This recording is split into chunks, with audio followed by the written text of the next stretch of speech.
I derive success from who I am as a person, as an individual, to myself and the people close around me. So like that pursuit of my full potential is a version of success for me, and one that I will ever be on, and one that I think lots of people should like embrace more. I think lots of people are too comfortable in their actions and don't fully fulfill their potential, and it takes, it takes a certain amount of vulnerability and drive to kind of do that. But that was Alex, how are you? very well, thank you. Yourself? All good, all good. Been a stressful week as we've just been chatting about, but we are coming to the end of it, which is good news. Long training session for me tomorrow, and then that's some peace for the rest of the weekend. But why don't you kick things off by giving us a bit of an overview of who you are and what you do? Sure. All right. I'm Alex, 33, currently CEO of a online business that sells luxury dog accessories called Barc London, which it's quite a long, convoluted story to how I ended up in that position, which I guess is why I'm talking to you today, right? So, bit of a backstory, set the scene, give you some context to who I am. So if I give you an overview of my family, grandparents, both sides. So one grandparent is Irish in the military, and I'll give you like a slight overview of who they are because this ties into like the broader topic of like mental health, right? So my granddad grew up in an orphanage, and my grandma lost her mother to suicide, I think at around 15.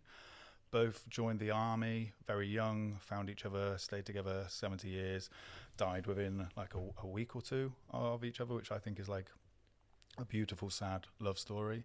That's my mum's side. The flip side of that is my dad and my dad's granddad. Very poor upbringing, left school at 14 to provide for the family. The family and my dad grew up on Soho Road in Birmingham. So like both like relatively low income homes. My dad, extremely academic, right? So was doing his PhD at Oxford University, doing quantum physics, something that is an alien language to me. I understand nothing from that realm. He did not pass on his academia to me at all. His father, my granddad, had a sudden heart attack when my dad was in his late 20s. So didn't complete his PhD. And my granddad set up a small motor factor business with two of his mates from the pub with a money man. So my dad decided to drop out of university, take the small shares he had in that business, and then that's all I ever knew my dad to do. So dad was in the motor trade. My mum, the polar opposite, right? Not academic at all. She left school with 4 GCSEs. It's not ideal, but the army funded her education. So she was educated in a convent, and the stories sound like scary. Like I'm glad I was born of an age where pulling duvets off kids and smacking them was slowly getting diminished and frowned upon. So she went to a convent, 4 GCSEs, joined the NHS, and like a beautiful role model for me because it proved that academia wouldn't necessarily stop you achieving what you need to achieve as long as you show up, give a shit, and work hard. So she spent her life defining people who told her she couldn't do something. So she became a midwife. She went on to be a health visitor. She opened a small children's nursery that ended up being like award winning, and she ended a 40-year career caring for children with a lifetime achievement award. So I have like polar opposite of parents, or one extremely academic, one not academic, but the synergies between both is extremely hardworking. And like there's a flip side of that coin in the sense that, two extremely busy parents, maybe I how to say it succinctly, like you are forced to be independent from a very small age when both parents aren't necessarily there. Fergus, you've disconnected, mate. Am I still? No, you're good to go. If this fails, it's recording at your end as well. So if you can't see me, I should come back. So basically, yeah, my internet does seem to be slow actually, but no, it should be fine. Basically, if you can't see me, I'm still there. So unless the whole thing crashes, we're good to go. Okay, I cannot see you. I'll just continue on as normal, right? Yep, all good, all good. Yeah, so parents polar opposites, extremely hardworking, which was an extremely good lesson from a young age. Flip side of that is maybe they weren't around as much as I've ideally liked, but that's life, right? I was working from the age of 12, and my CV is ridiculous, the amount of jobs that I've tried. My dad was basically like, if you want something, go to fucking work. So I was like, okay, cool, I'll just do anything. So those were, incredibly lucky to have that instilled at me from a young age, like have the value of money, and if you want something, work hard for it. And if someone tells you can't do something, there's all well and good purposes that you can probably prove them wrong, and grit prevails, right? So not necessarily talent, like if you dedicate yourself and you're prepared to sacrifice and work hard, you will probably end up getting somewhere. So I had that instilled at me from a young age, but being entirely independent and not being my dad, like clashing heavily with the educational system, and being a silly young man thinking I knew best, led me down some wrong paths. Like I skipped down them, and some crazy self-discovery from like a young age. Lots of poor decisions, bad mistakes, learning the error of my ways, wanting to at least move forward in a forward trajectory and be somebody I'm at least proud of being. I ended up 15 years later running a late night venue in a small city in England called Worcester, right? So you asked me what drew me to that industry, and if I'm frank, it wasn't necessarily like what drew me to the industry, it was what drew me to the opportunity, because at the time that was presented to me, and we spoke about this prior, like I was working with Noel, who is chief branding officer, I believe, of Gymshark. He actually designed that business's logo, and we were toying with some other ideas at the time. And I remember distinctively driving down the motorway, and I was like, why are you doing this? Like, it doesn't sound like that's the sort of the prevailing question I've got. It sounds like my next question was, tell us about your upbringing, but that's been ticked off. So we will we'll move on to the sort of the formative elements of that, in the sense that it sounds like being forced to be independent meant that you were forced to grow up a little bit quicker than other children might have done, through trying a variety of jobs, through having that access to the entrepreneurial spirit, I guess, that was instilled in you from a young age. So was it entrepreneurialism that you were drawn to, or was it the nightclub industry that you were drawn to when you went into that first venture? Yeah, so I mean, just to hone in on one of your points of like having to grow up early, like in hindsight, you can just conclude absolute idiot, but I swear at 14, I was like, I'm a man. Like, and those were the times where like you smoked at the age of 16, right? And I looked a bit older, so I was like, I'm a man. I can do everything. Like, yes, which was awful, because to have that attitude in a child's body is just not the way at all. And yeah, it was really opportunist. So there was a local guy, very wealthy, got a building, massively fell out with a landlord, and you're a friend of a friend who was dealing with like the liquidation of this business. And it was just, okay, this acquisition is low cost, and maybe the upside financially could be beneficial. So like I originally went into that plan with 5 years in mind. I thought, I don't really want to live that world for more than 5 years. And I worked in the hospitality at that point. So like I knew roughly what that world's about. It's all consuming, not sociable, but can be sociable, right? Because it's surrounded by people. But you do sacrifice really the people that you hold close, because they're not necessarily out all the time. So I went in with my eyes open. I underestimated the beast that it actually is, but it definitely wasn't like, oh, right, cool, I want to be a nightclub owner. And like, you know, a mutual friend between us, John Clark, could confirm this. I spent a lot of time saying like, I work in hospitality, or I run a hospitality venue, because again, being open, if I met you and you're like, I own a nightclub, I'd be like, you're a twat. Like, yeah, I just would. So I shied away from, and people live that. Like I know venue owners, and this isn't necessarily putting, or don't mean to put anyone down, but like who live that persona. That persona is their identity, right? And they have to live that life, and that life can swallow you up, because there's several facets which I find fascinating. But there's an underbelly, there's every level of temptation, there's every display of human behavior. 4 a.m. is dark for the majority of people. That's either like poor food choices, poor word choices, poor action choices. And like, I was just a bystander, an observer of the most fascinating display of human behavior for so many years in that world. But yeah, to answer your question, it was an entrepreneurial opportunity to potentially, and especially in our city massively lacked an offering. There's a hospitality venue run by criminals who have the monopoly, and I was like, they can be challenged. It was the wrong thing to do, but I did it anyway. You're a man at 15 years old, weren't you? Yeah, I was like, fuck it, I can do this. This is fine. It's not a problem. So you saw a gap in the market and went for it from a purely financial point of view, which is the exact flip side of Barc, but we'll get onto that in due course. You mentioned there the identity crisis that comes from trying to, well, you're almost shying away from the reality of what you were, conversely to those that lived the persona.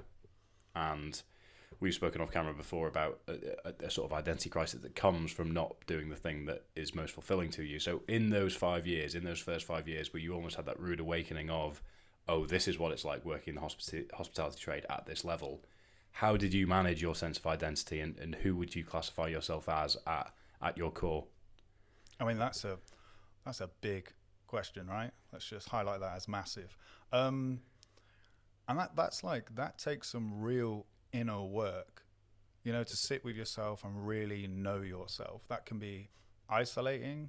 That can be a scary pursuit, and I think it's necessary for all of us. Like, the closer you can become with yourself, the more that you can like yourself, and the more that you can understand yourself, just gives you like a superpower in the world, right? And I think that lots of people struggle with identifying with what they do. So I know like athletes that when they're end of their career, they have like a breakdown.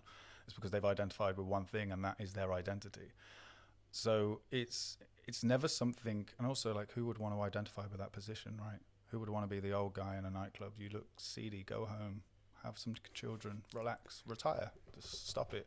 So it's not really an identity I ever wanted to pursue. And just to give you like a deeper insight, we took on the building in a derelict position. The guy that had it before was very much the type of man that if we were playing football and you pissed him off, he'd take the ball home, so you can't play.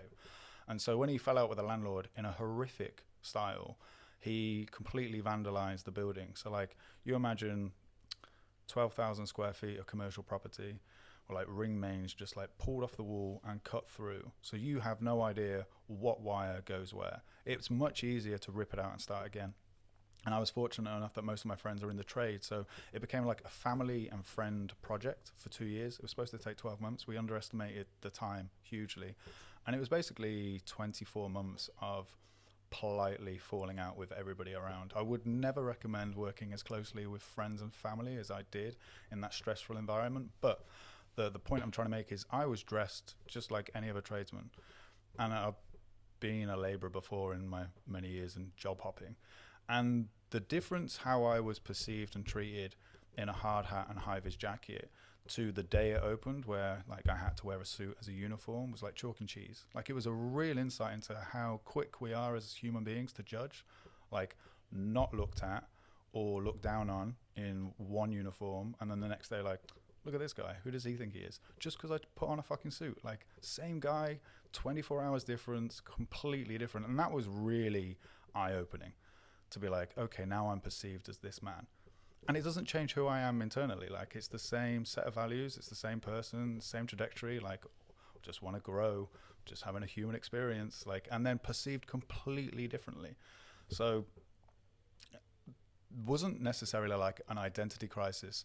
It's just, yeah, it hits home in the sense that in my former younger years, I've taken comfort in negative behaviors, right? So if I found something uncomfortable, or I wanted to numb, or I found it hard to process or reconcile, I would have a number of negative coping mechanisms, which I really had to like look at and work through in former years. And I was seeing that like on every weekend, just like, oh, look, there's me a couple of years ago. And usually what you find is what you don't like in somebody, you don't like in yourself, right? And it wasn't that I necessarily didn't like it in other people, it was just uncomfortable. It was a really uncomfortable environment to be in, to see all of this behavior unfold. And it's really difficult because being slightly entrepreneurial, having an interest in business structure, how things work, working out the best way to maybe get where I would like to be in that one vertical life, like professionally. And again, not deriving my identity from what I do as a living. I don't know a business which is based on just human behavior. Like, it's a building and it's an offering, and you just put people. Without people, it's nothing. And towards the end of that nightclub's life, it had very little people in at the end. So, like, people make the party. You've got to get people in. You offer them the same thing that many other venues offer. Like, here's a drink, here's some music, and then you just watch this human behavior unfold. So it's massively dependent on just people. And people are entirely complicated, and you've got 500 to 700 people in one space, and it's just difficult. That is really difficult, and I'm the guy in charge and on paper to blame for all of that unfolding of behavior. So it's wearing. Like, I think hospitality has a shelf life anyway. And again, I could spend the whole entire podcast talking about the hospitality industry.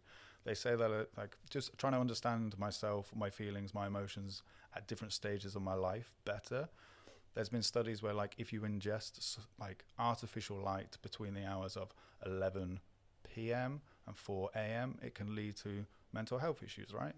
So anxiety and other things. And I was thinking, okay, so I'm up late. My sleeping pattern is absolutely screwed. I am being completely challenged by hundreds of drunk people. I'm completely responsible for their behavior. I'm not in control of these people by any means. I've just got to mediate and hope that cramming this amount of people into a small space and give them poison, like, here's a drug, it's legal, I can sell it, please ingest this sensibly. And then just being, as I said, entirely responsible, even responsible for the things that happen on a street. It was an amalgamation of a load of avenues that basically led me to believe, like, okay, it's a 5-year plan. It has to be 5 years. I don't want to derive my identity from this. I don't get much fulfillment from this. It's beautiful in one sense because I met some amazing, incredible people, and people kept me there probably longer than it did. But on the flip side of that, it was people that made me want to leave. Were you nervous going into each night? Did you feel, was it almost like a game day pressure going into each big night because of all the things you mentioned, the stress, the pressure that comes from, as you've said, the human behaviour plus booze plus music equals volatile environment? Did you have a sense of dread going into each night, or was it something that you viewed as a professional, I've got to show up and do the job?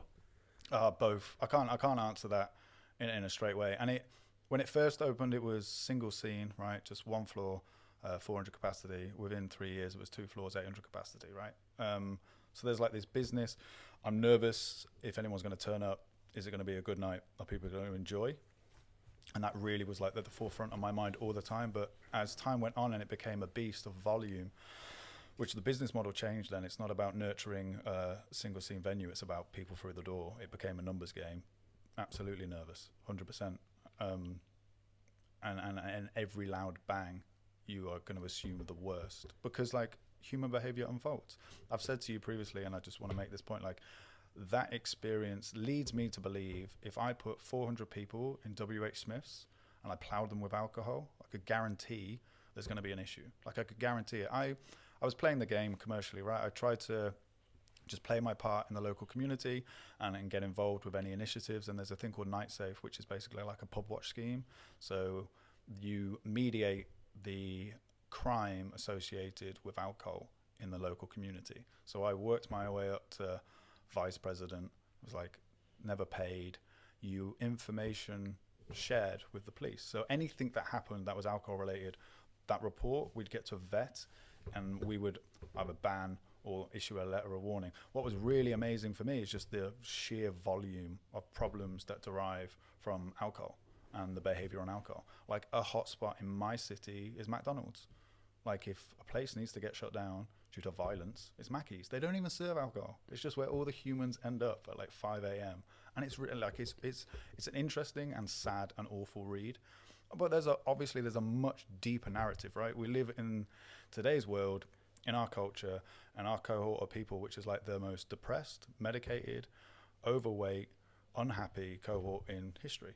So there's like this much deeper cultural narrative where like, why are we drinking this much? Why is this behavior habitual?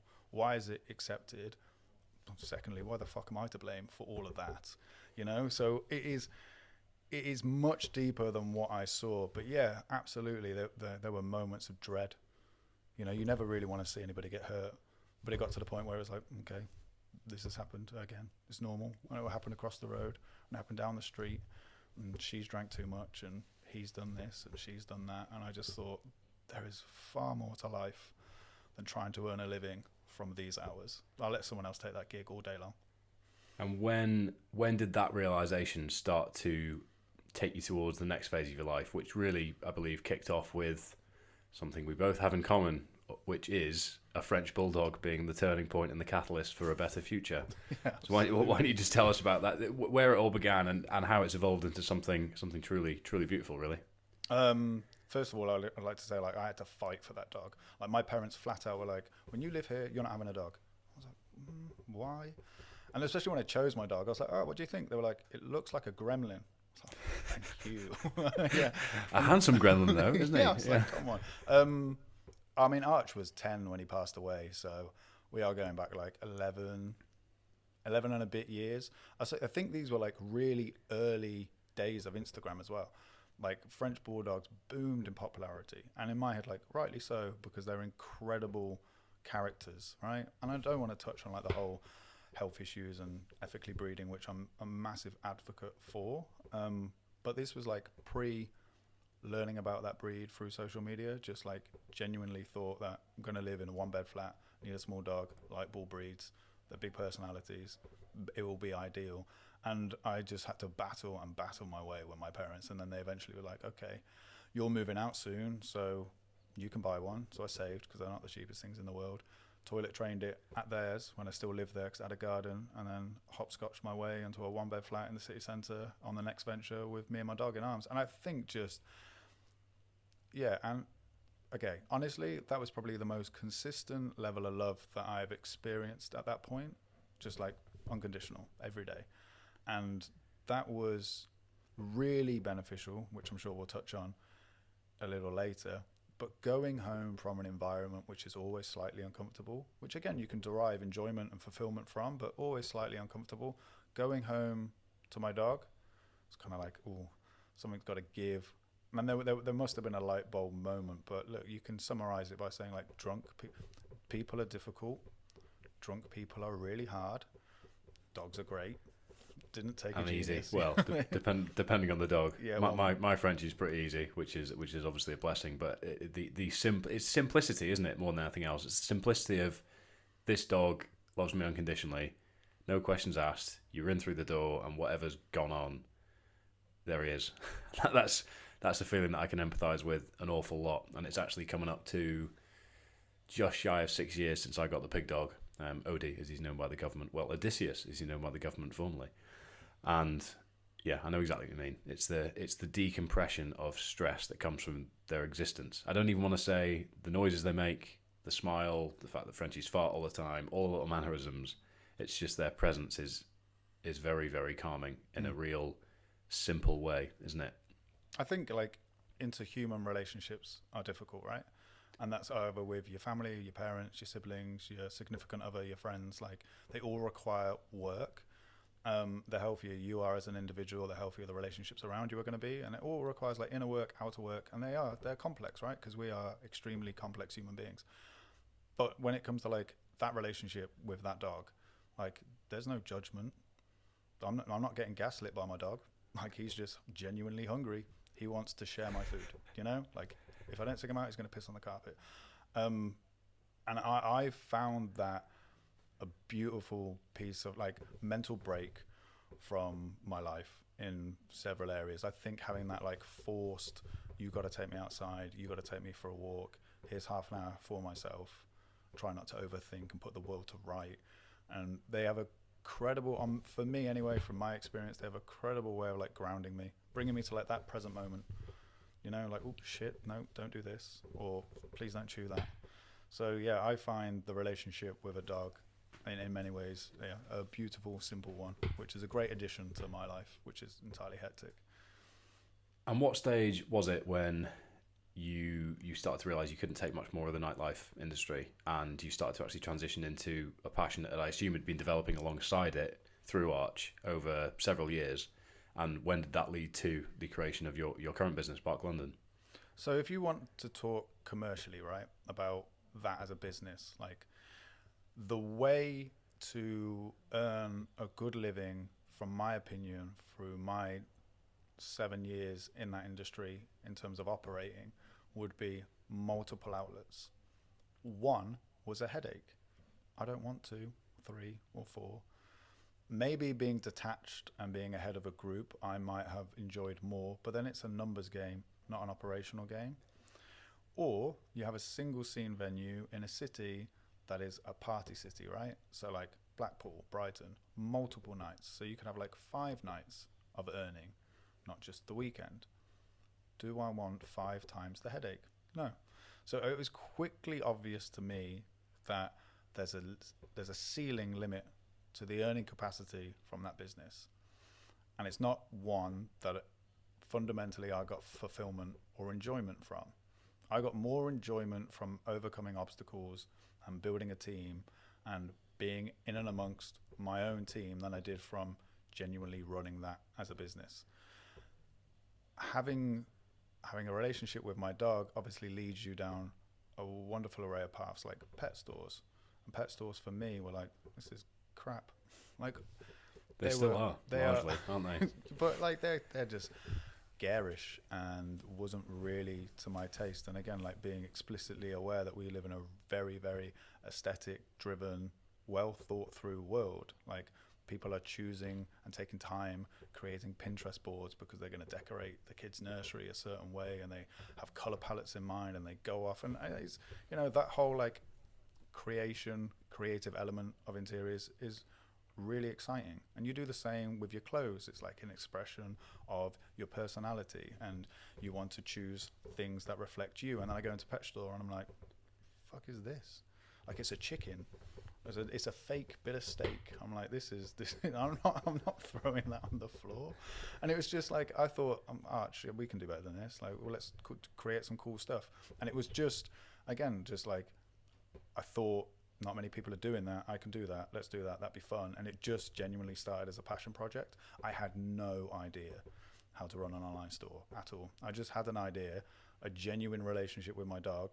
And I thought, well, this could be an exit. This could be the next thing that I end up doing and taking seriously.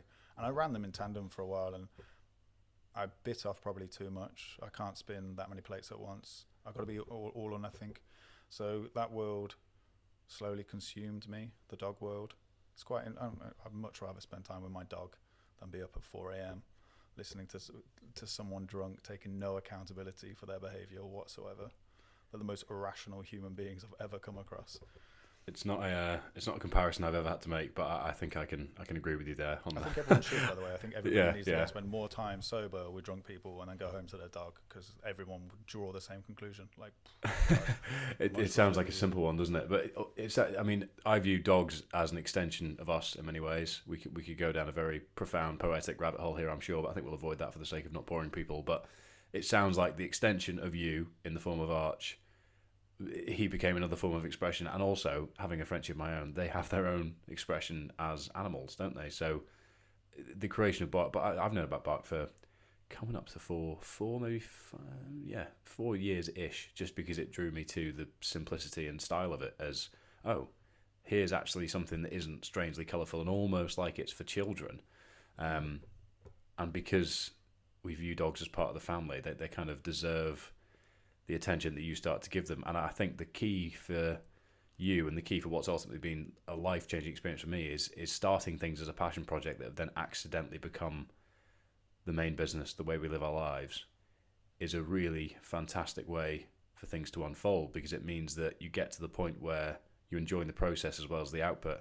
And correct me if I'm wrong, but the output was the sole focus with the nightlife industry, wasn't it? You wanted to use the business opportunity through the building that was available with the funding that you had to turn that money into more money from an entrepreneurial point of view. Yep. Whereas Barc was, my dog needs some cool stuff. let's create it. Oh, we've got a bit of a surplus. Let's sell it and see what happens. And here we are, which I can imagine has been so much more rewarding. Yeah, and in many ways more challenging than the nightclub. And that's probably through willingness and naivety about how to navigate the online world. For example, there was an email I got in my inbox the other day saying there was a survey, can't remember the one, so don't quote me on it, where digital marketers were less trusted than politicians. And I'm like, wow, that's a blow. But my experience would lead to conclude that's correct, right? There's a lot of charlatans and sharks out there. So it's an interesting world to navigate. In this political climate as well. That is that makes like harsh wow, reading, doesn't it? Okay, Boris, you are doing all right, mate, because this guy he's worse off than you. It's much easier, to overcome hurdles and obstacles when your heart's in it. When you genuinely enjoy what you do. And people, like, how many times have you heard, like, fall in love with the process? And I get it to a degree, right? But, it makes the hard stuff easier, doesn't it? That's the real way I try and summarize it. Is it gives you that neutrality that allows you to think, right, what is this nightmare in reality? How do I keep pushing forwards rather than, oh, everything's falling apart. This is terrible. And then you just, as humans, we have a tendency to catastrophize and blow everything up. But it's easy to bring yourself back to that North Star passion focused goal when it's giving you the fulfillment that we all as human beings need. Yeah, absolutely. 100%. I think the main thing that I want to explore next is the early challenges with Barc from a personal point of view, because it's moving from one industry completely to the next. And I know through our conversations off camera, off audio rather, if you're listening, there's been a bit of an evolution in terms of your perspective on the world and your place in it. And then ultimately when Arch sadly left us, what imprint that had on how you were going to move forwards. Because I'll hold my hands up and say, even though I know the harsh reality of the fact that French bulldogs don't live as long as human beings, and I know that at some point Pig is going to leave us, it's something that I struggle to even acknowledge as a reality, because I know just how important he is to me, and I can imagine it's the exact same feeling that you have with Arch. Yeah. So when I'll go about answering that in a backwards way. So I'll start at the end and then I'll go forward, right? So when Arch passed away, so that was like a very abrupt, quite violent ending to life, right? That came out of nowhere. It declined really quickly. It wasn't pretty at all. So when that happened, which was, he was 10, right? So I understood he was old. I didn't expect it to happen that way or that quickly. When that did happen, I wrote everything that I had drawn from that experience down. The thought process there was like, let's be honest, most brands I know that get like incredible momentum and grow, like create this brand narrative and brand story. Like we're very much still on that journey. So let's just put the honesty and the brand story and why we exist out there, because then it's just black and white. I've immortalized the reason we do this and who he is and what impact he's had on me, which touches on like the startup trials and tribulations of Barc. That ended, I just wanted to send that out as an email to like our customers. I was just typing, and it must have been some form of therapy. And I'm not a writer, and I'll just qualify that, like I'm absolutely not a writer, right? Dyslexic, definitely butted heads with most English teachers at school. Like my first English teacher back at school, when like you had like one teacher for multiple subjects, she thought it'd be a good idea to read my work out to the entire class. Shame and humiliation are difficult emotions, right? So this is not what to do. Yeah, exactly. Like, see, Alex, don't do that. And I'm like, bitch, what the fuck? Like, I gotta go with these people all the time, and you're just mugging me right off. And like, I don't know why she thought that like constant humiliation brought out the best in a child, but it did not. No, it just created a little monster. So I was just writing away. And then like halfway through, I was like, I should Google how much a short story is in terms of like volume of words, because I definitely don't want to write one. It was like 10,000. I did a word count. I'm like, okay, well, cool. I've done a dissertation. What the hell is this? And who wants to receive that in their inbox? Like, hi, here's your newsletter. Please sit down. So yeah. I was like, what do I do? I had a friend who is an editor of a magazine called Absolutely London. And I was just like, I could do with an honest opinion and somebody to proofread this. just spelling mistakes, mate. Grammarly can only take you so far. So I sent it to him and he's like, oh, you should just do that. You should just print that. And that was just an emotional thing for me. I was like, yeah, cool, let's do that. Let's just print it. Anyone who's interested, it's there. More people than I thought bought the book. It's not a book. It's not published. But it is a book, right? And there's lots of pictures in there. And so that was just very much a therapeutic, emotional experience, which encapsulates like how we formed, what obstacles we went through, and how he left me when he did leave as well, because the whole thing was based around my relationship with him. So I didn't even know how to move forward when he'd gone. And also being the guy in charge, being the guy in charge is you're accountable for everything. You are slightly isolated in your position, you know, people look to you. So people are looking to me like, what now? And I'm like, fuck, I don't know. Like, he's our logo. Like, everything was based around him. He's in every single photo shoot. Like, my heart's broke. Give me 2 seconds.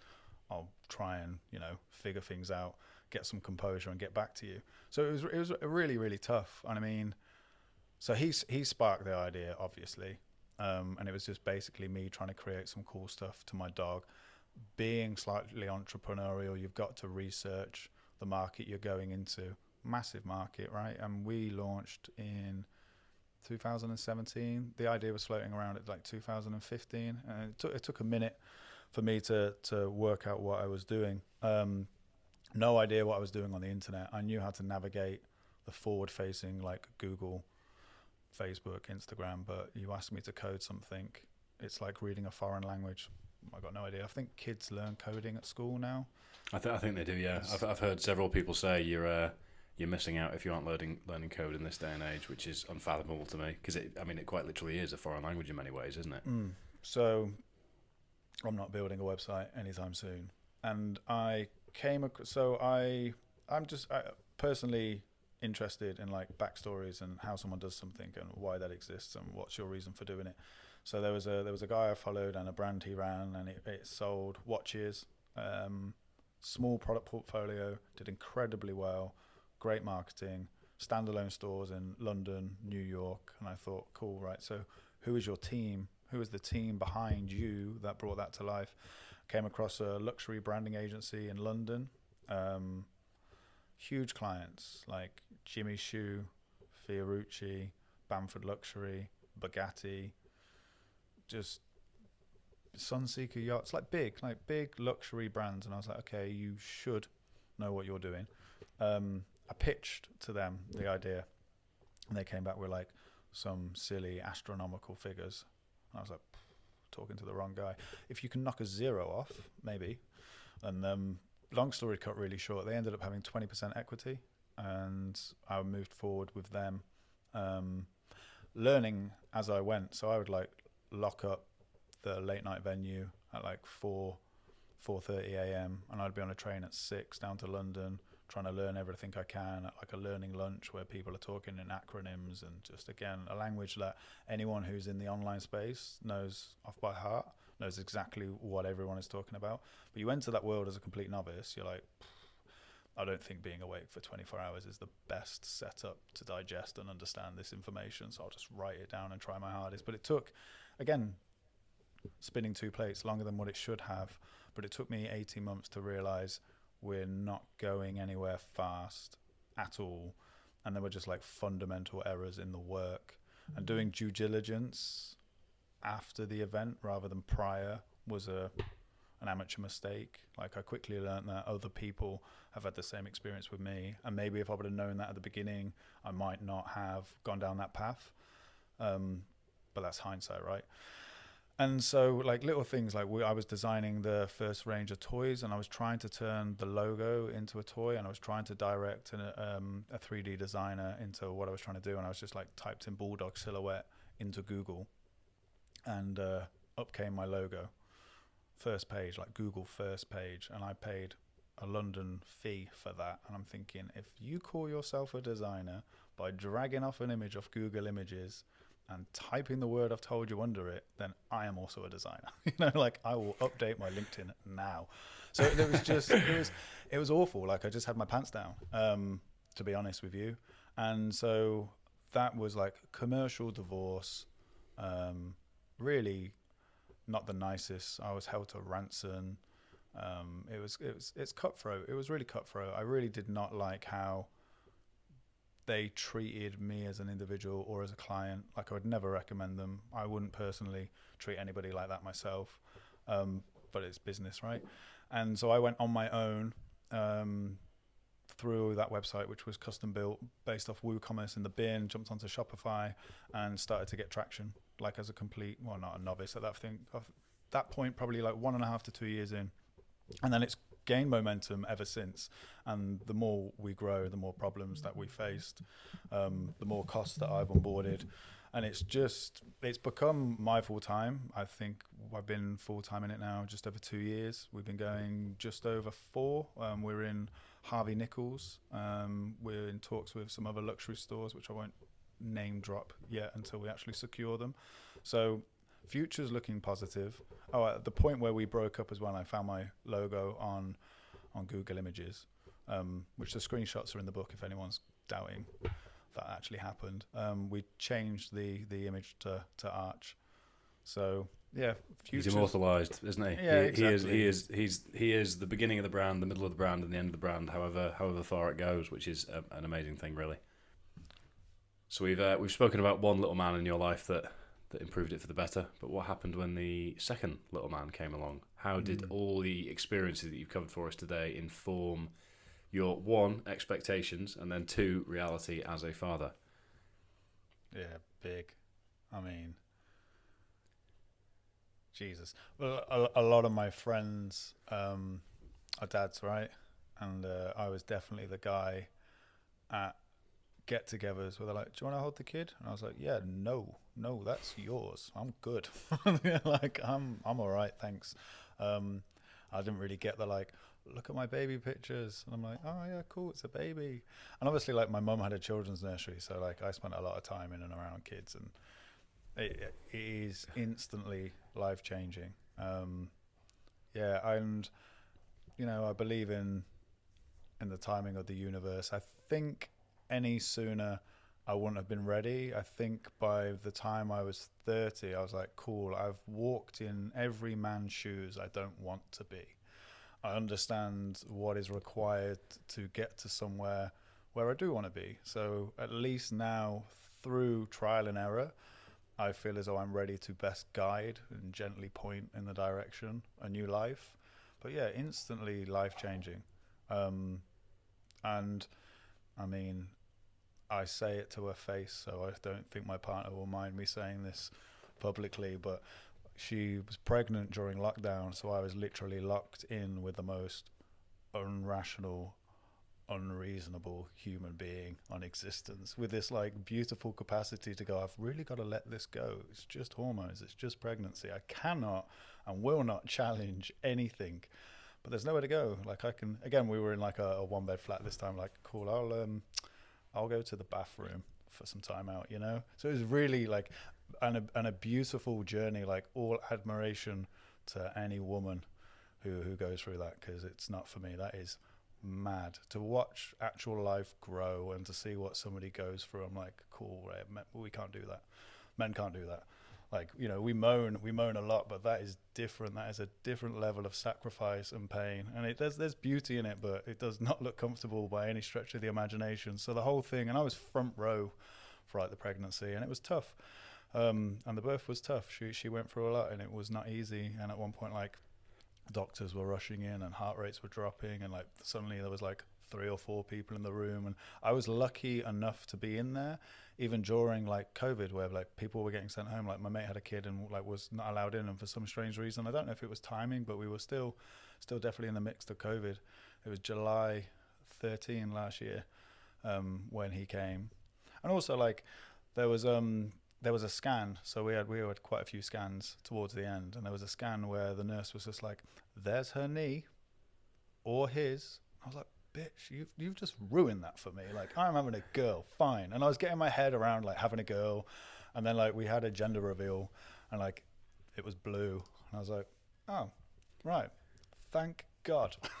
I wouldn't know what to do with a girl. I'd love her unconditionally, but she'd come to me with advice, and I'd be like, no, I go ask your mum.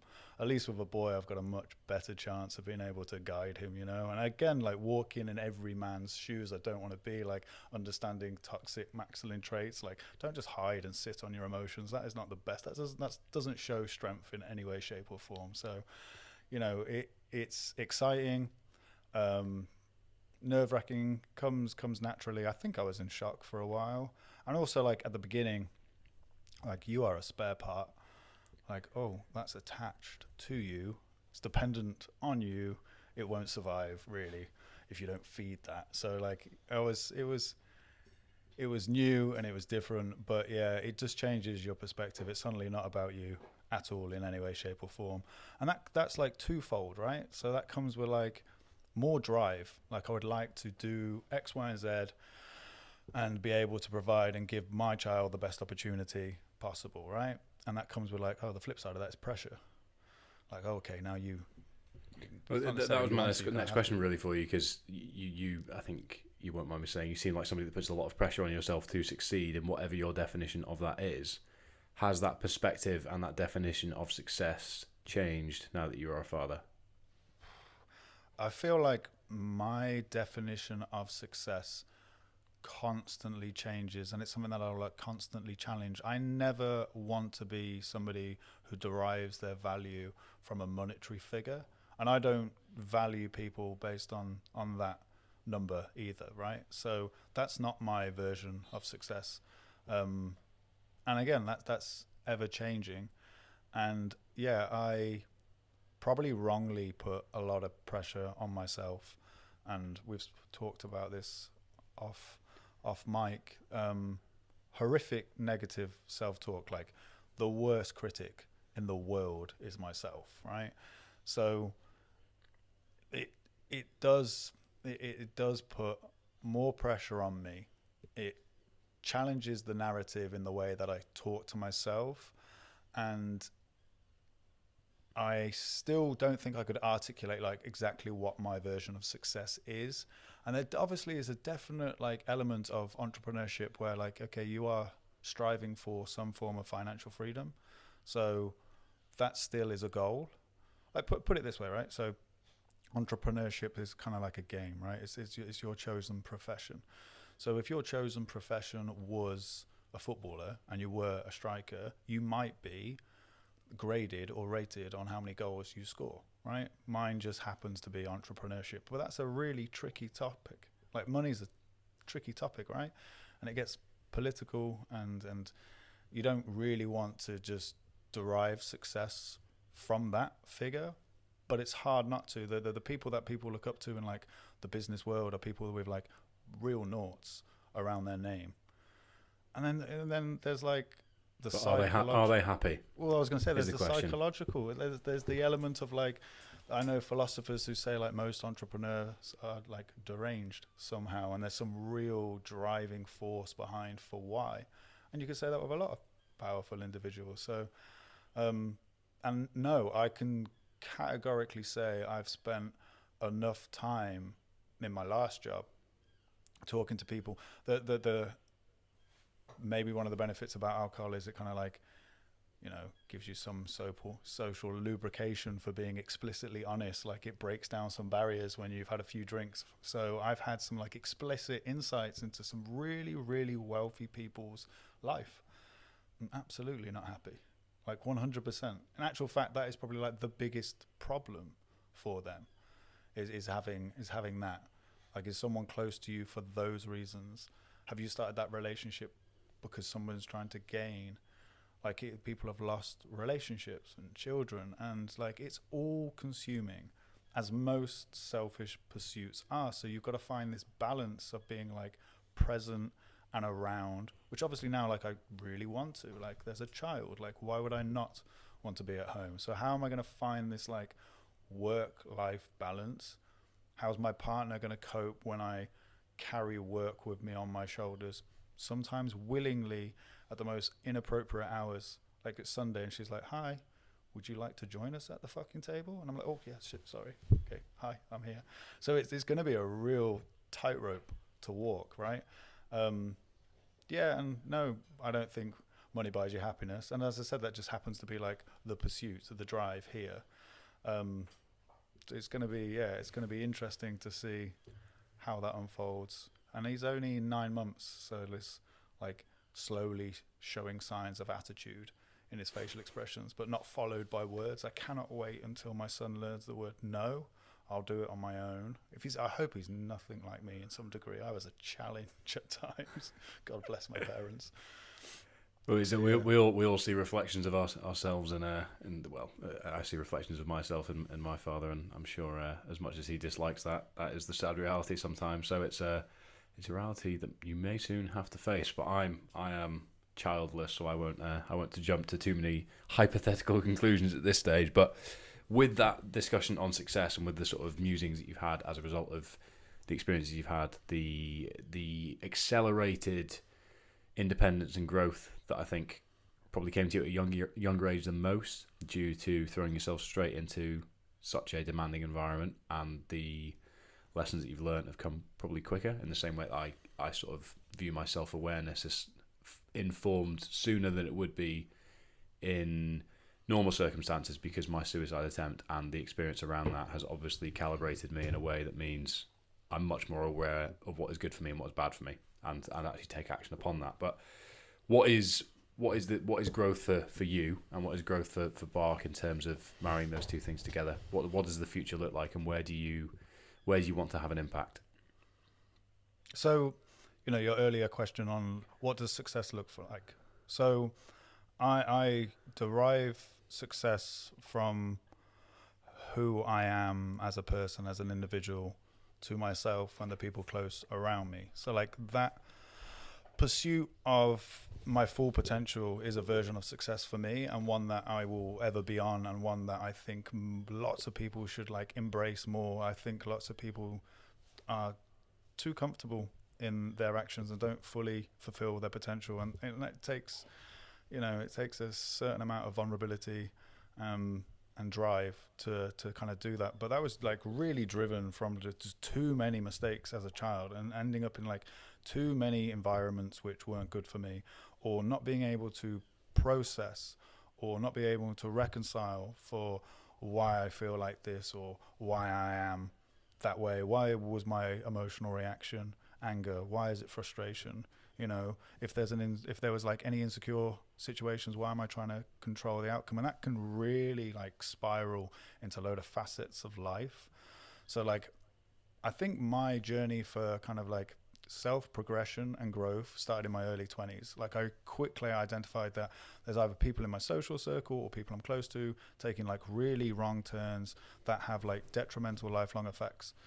So therapy was a real key tool in my toolbox for like starting the conversation with myself, like starting to understand for why, working out that, with some work and some real self-reflection and a brutal mirror that therapy can be, you can really pick apart and work through a lot of things. And like, it's like a ripple effect, like that will affect every area of your life. Like it's massive. Like I can't at the moment detach from like personal growth to professional growth, because like you have to deal with people, you have to deal with problems. Things don't go your way. You're not in control of so many things. So like, how do you emotionally respond personally or professionally when the rug gets pulled under you? Like take COVID and the hospitality industry. Like 1 minute you're all right, the next, oh, okay, that's stopped. And the bills haven't. That's fun. Oh, and the government is not going to give me any money because my rateable value was too high. So I'll just onboard a lot of debt. Thank you. And it was weird again, because like that financially. So if you're judging myself, if I'm deriving my value by pound notes, like, okay, my value is diminished and actually I'm not doing that well. But on the flip side of that, like personally, I was like, thank God this sabbatical was really needed. Like, and it was just nail in the coffin for me. Like not doing that routine, not being a part of that was just like, oh, I'm out. I'm done. This is not for me. So personal and professional growth, I cannot differentiate from. Where would I like to go with Barc? Like I have much bigger aspirations for where it is currently. Like we only service a small amount of the dog's needs. Like a dog sleeps, I don't do a dog bed. A dog eats, we don't do dog bowls. And yes, I want to do it to a particular standard and a particular aesthetic, and yes, that requires capital, and you've got to organically grow and generate this, or go down a funding route, and there's so many options and so many available routes to go down. I'm just taking it step by step with a definite plan and goal in mind, and it's definitely like international, much larger product portfolio. Really want to inject a honest narrative into that, which is my personal experience on like, okay, the struggles it is universally to be a human being, right? So that is, and like, there's no escaping that. There's no one is immune to the things that can go wrong in life, and how I think dogs can massively impact that in a really profound and positive way. But it's not the antidote for the problems. Like, I am fully aware, like, if you don't mind me touching on it, you touched on suicide, right? So if you take my family and my partner's family at a wide scope, there's 3 successful suicides and 3 suicide attempts in. So like, I'm explicitly aware of that as a topic, and the damage and the after, and what state you can be in your mind to end up thinking that the easiest and best option to stop that noise, to stop that problem, is to leave. Like, and that's really hard, right? And it's really tough. And as well as I'm an advocate for dog ownership, and like, I have somebody close in my life where getting a dog was seen to be a solution to a problem, whether that be isolation, whether that be focus, whether that be a purpose, whether that be a companion. And actually it made the situation worse. Like, that added responsibility on top of the problems that were pre-existing was not a solution. It was all right for comfort, but that was it. So they're not the antidote for a lot of problems, right? And so, but they are hugely, hugely beneficial. And what's really interesting, in like, if you want to dive into the whole dog world, which is my world, is canine science, like a few decades ago, wasn't really a thing, but it's really become like a multidisciplinary area of science where you've got some real key people doing some amazing studies, and the data that's coming from that and the saturation points are fascinating. Like, your oxytocin and serotonin levels can increase with like eye contact with dogs, and like, dogs are used for therapeutic processes. So like, they can literally change your neurochemistry for the better. Like, fuck yes, more dogs, you know. Agreed. More dogs, less drugs, you know. That seems to be the top line summary, doesn't it, for you? if you were to have a Alex Fell elevator pitch, more dogs, less drug people, yeah. But through lived experience, I think that's the main thing, isn't it? And I think something I'm always keen to mention with my message is that Odie, in the narrative scope of my story, can be presented as a solution in some ways, but I'm very keen to make clear that he was the catalyst for me for conversation, which was ultimately the key that sort of unlocked the future, really. So I never want to make it seem as if, oh, my dog saved my life, you should get one, because that in and of itself is poor solution. Advice. Yeah. It's not a solution. It again, you've already mentioned it. It's one tool in a toolbox that is very different for different people. Therapy is one that sits with you. Training is one that sits with me. The outdoors is one that sits with me. And yes, there'll be some crossover and synergy individual to individual, but my toolbox will be different to yours. They're ever evolving, they're ever changing.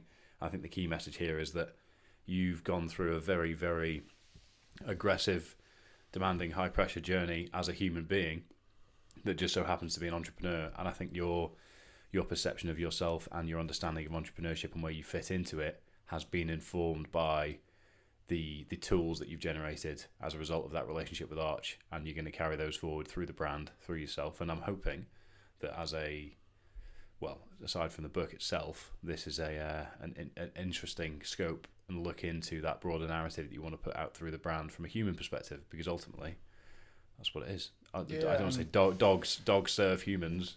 they not as slaves in any way, but they do serve us in a compassionate way. And I think the more we can preach that message, that's something I'm totally behind. Yeah, look, the Italians throw dogs out of helicopters on the Coast Guard, right? Like dogs really are for us. Like if you're throwing me out of a helicopter, I'm trying to get back in that thing. Like I was at an event, and this dog that I met had been shot 9 times, blind, been abused, and was like going up to me and going up to other people. And I was thinking, you can learn a lot from forgiveness right now. Like this, if you shot me 9 times and I was blind, and I would be far less trusting to the species that did this, you know? So like, I think dogs are phenomenally interesting, and I think they're a beautiful addition to our life. And as I said, yeah, not the solution. And fundamentally, like, you've got to, no dog is buying my stuff. You know, it's a human being that's going to buy it. So it needs to resonate and relate to that end user.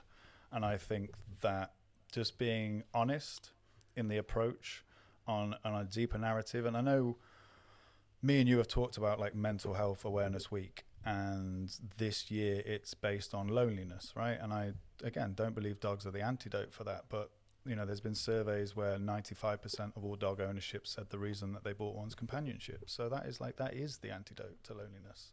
You know, and you think of the human connections that come from owning, like they're an icebreaker straight away. Like that was one of the biggest things for me, living in the Northeast. Just Geordie saying, "Oh, how's his toilet training going? Oh, my hairdresser's got one of these. They're a bit mental, aren't they?" Like, and you're like, yes, he is.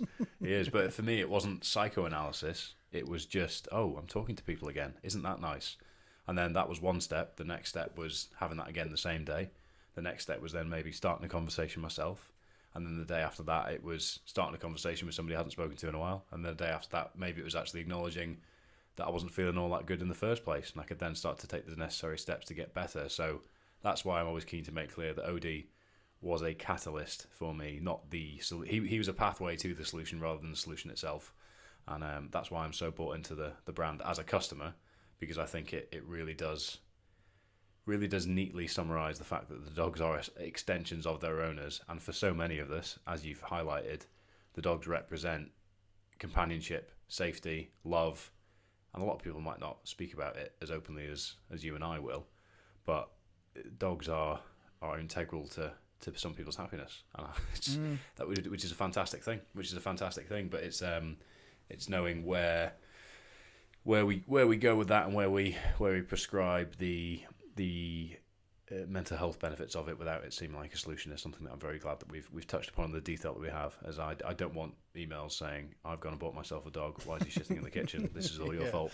No, look, you touched on the arrival of my son, and I was without a dog for several months, which kind of felt alien to me. Like when Arch passed away, and again, you've got a French bulldog, so you know they're noisy. Like there is a constant noise and just constant rustling. Like if I open crisps, he's there. He wants to share. I'm not saying that that's the best dog training solution, but he was always around, and it left a massive hole. And like my routine was like, cool, get up, take him out, go for a walk. And reflecting, I realized like how beneficial that like force routine, that structure, that is just something that I took comfort in. It gave me a mental break from either home, work. It was just my time, right? Shared with. So I got another dog who's a mixed breed. It's like it's a healthy bulldog breed. So it's bulldog, mastiff, and boxer. It's called a Levitt bulldog, and he's the same age as my son, so he's 9 months, and he is a pain in the bum in moments, right? He is a challenge. This is a high, headstrong, prey-driven bull breed. Like it is not easy going, and I'm having to put like real time into him, and I've got an understanding partner, knowing that that's going to slightly pull me away from maybe things with bedtime with Elijah, right? So I have to train him most evenings, and and again, like any good relationship requires foundation, trust, time, and plowing that into a puppy. Like puppies aren't easy. So yeah, let's definitely get across the message. If you're really struggling with some things, don't just dive into buying a dog. I'm a huge advocate for like responsible dog ownership, and that's a podcast in itself, you know, ethical breeding and responsible dog ownerships. And there's people talking about like licenses for dog ownerships and different dogs, and it's a big world out there. But they're incredible, right? And there are some really easy going breeds. Like, get a greyhound. You think they're high, they're not. You take them for a walk and they'll just sleep. And they're beautiful and gentle. So like, really, if you don't own a dog and you maybe consider it, just do your research, like massively dig in to what breed would suit your lifestyle.